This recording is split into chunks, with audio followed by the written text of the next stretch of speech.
Wales, anyone and everyone really who wants to get out and walk. I'm Angela Charlton, I'm Director Wales for Ramblers Cymru, or Ceswyr as we like to call ourselves in Wales. My role is to influence Welsh Government, ensuring that access is high on the agenda and is supported. People choose to join the Ramblers because we're an organisation with over 76 years experience in rights of way and walking activity.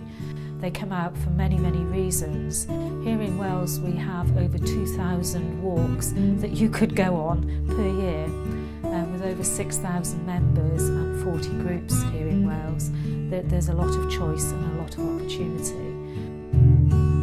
Within our groups we have countryside access officers, footpath officers, all extremely active on the ground, working with local access forums to ensure that these footpaths are kept open and maintained, and in fact that they do some of the work with the local authorities.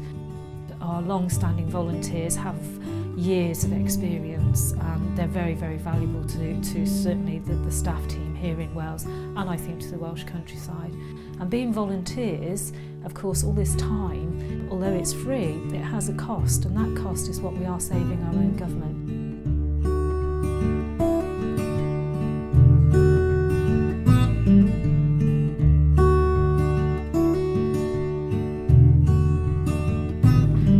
Well, why are footpaths and networks important? They're actually part of our heritage and they tell a story. And the story they tell may be of, for example, in the South Wales valleys, it would be the mining routes, which tell us the story of the previous industry. We have the farming routes, we have pilgrim routes. We have many of these historic routes available to local communities and to visitors, enriching their lives and actually putting a spotlight on Wales. Here in Wales we have just developed a new business plan, and that business plan is actually focused on young people. We see that walking is for everybody, and in fact we're developing pedometer challenges for young people. So it's that challenging, fun element we do. I was brought up with a pair of boots in my hand many years ago, my father being a mountaineer and a climber, so it's a part of me.